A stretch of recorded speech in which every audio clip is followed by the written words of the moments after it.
Hey everyone, you're listening to Ankur Warikoo on Woice with Warikoo. On this podcast, I talk to you about entrepreneurship, how to grow in life, manage personal finances, handle failures, and a lot more things that just come to my mind. The episode begins. I often speak about my mistakes, and I think the biggest thing that comprises our lives is the relationship that we have with others. Our relationships form such a meaningful part of our existence, and as I reflect upon my life, I realize that there were several mistakes that I have made in my relationship. And in this podcast episode, I wanted to share all of them with you, and through that, hopefully, leave you with my lessons or my interpretations of those mistakes as they happened. I remember that I used to always sugarcoat my feedback, especially if it was harsh. Because even if I felt very strongly that they had done something wrong, I never wanted to come across as rude. I felt that they would feel bad about themselves, they would blame themselves for being inadequate. So for me, sugarcoating my feedback to them was my way of lessening the harm that it would do to them. But today I realize that people who genuinely wish to grow, they're always seeking feedback.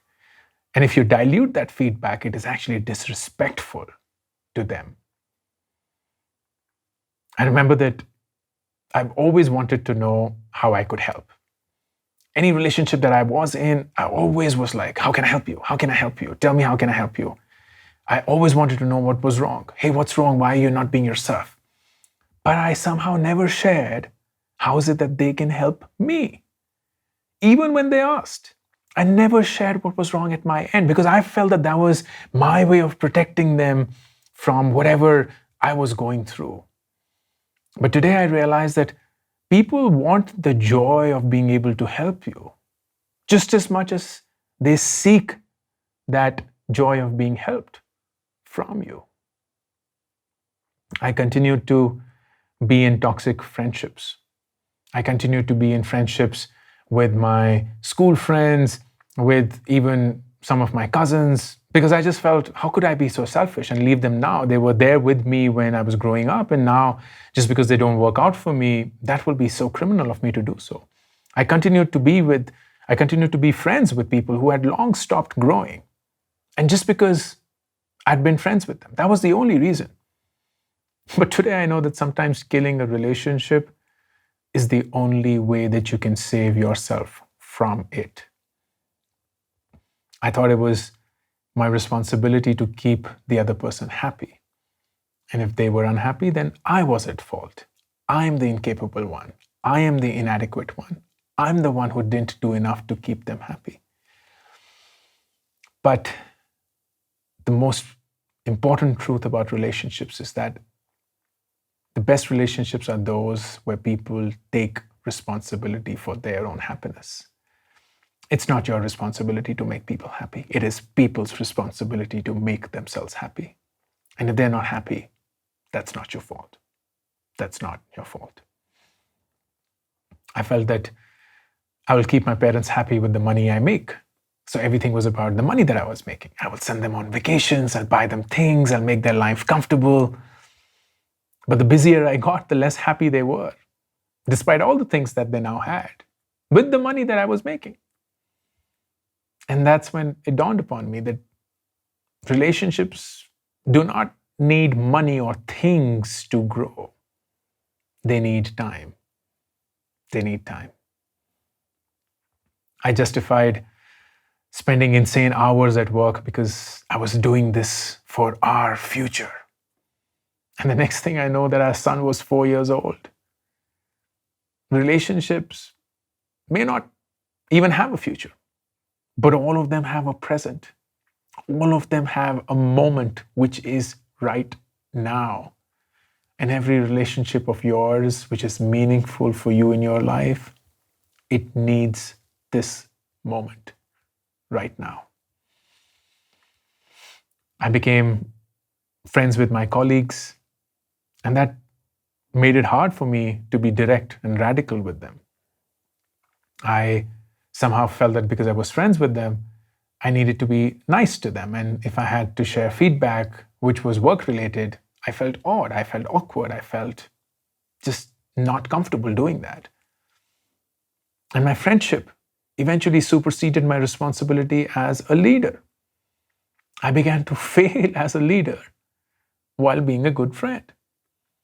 And I'm not suggesting that you shouldn't be friends. You can't allow your responsibility as a friend to overtake your responsibility as a leader. A relationship, I now recognize, can take multiple avatars. And if we do not know which is the most important one for us at that point of time in life, we will fail in all other versions of that relationship. After the birth of our first child, my wife dedicated herself, understandably so, to becoming a mother. And while I needed her to still play the role of my friend and my partner, she was busy playing the role of a mother. And I felt dismissed. I felt neglected. I felt that the mother in her had taken over my friend. But today I realize that people change. They always do. Because of which relationships always change. So if you have people who keep telling you that you've changed, then it most likely is them who needs to change. I always wanted to solve people's problem. I heard them out, and my instant reaction thereafter was, okay, let's make a plan to fix these things. I know how to solve this. And I thought I was being helpful. I genuinely thought that I was being helpful when I'm trying to solve problems. But quite often, the best gift that you can give a relationship is the ability to listen. Just listen. It angered me that my parents did not understand why I left my PhD, why I left my cushy consulting job, why I left my startup. They don't understand me. That was all that I could think of. They don't understand me. And it would have been easy for me to see how their life experiences had shaped their reality. In a relationship, it's always easy to think they don't understand me. But how often do we ask, do I understand them? Our parents have most certainly been through a very tough time, much tougher than we are going through. And because of that, their biases, their approaches, and even to some extent, their dismissal of what we're doing stems from, do we really understand them? I craved for acknowledgement in all my relationships. I craved for a thank you when I did something. I craved for a you're awesome when I helped someone. And if people didn't acknowledge, I thought that they were not doing their part in a relationship. But acknowledgement doesn't always come in words. It also comes through action. Sometimes even through silence, if we care enough to listen. If you crave for acknowledgement, you may or may not find it.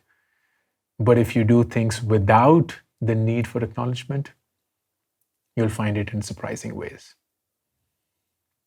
For the longest time, I blamed myself for everything. I was inadequate, I was responsible, I was incapable, I was wrong, I was a failure. And that affected my relationships. I overcompensated, I was needy, I sought validation. Once, a friend asked me, when was the last time you shouted at someone? You were rude to someone, you abused someone, you hurt someone, you blamed someone. And I frankly couldn't remember. And I said, I don't remember. When was the last time I spoke rudely to someone to the extent that I abused them, hurt them, blamed them? And then the friend said, then how is it that you do that same thing to yourself every single day?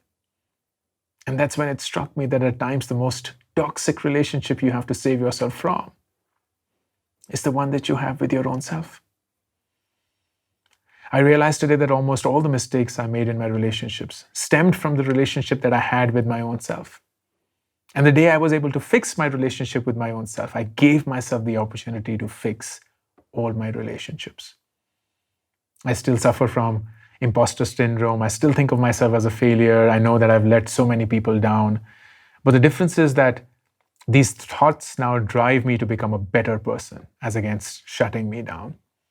I find strength from my failures because today I choose to define my success and my failure instead of allowing the world to define it for me. My relationship with myself today is one where I'm aware of what I'm feeling and I try to answer why almost always. It's a relationship that grows. And I'm reminded of a powerful quote to end this episode. A quote from Seneca which says that the most powerful is he who has himself in his own power. Most powerful is he who has himself in his own power. And if there's anything that I would wish for all of you, is for all of you to fall in love with yourself, to see yourself for what you are worth, to see yourself despite what you have done, to see yourself in a way that's precious, that's beautiful, that's harmless, so that you have the purest form of relationship with your own self, and thus you give yourself the space to be the best version of who you can be in all other relationships. Stay safe. To be notified of upcoming episodes, be sure to subscribe and follow the show on this app right now. Also, don't forget to rate and review the show because that just feels nice. Thank you. If you like this podcast episode, then please remember to subscribe to the channel because every week you will be notified.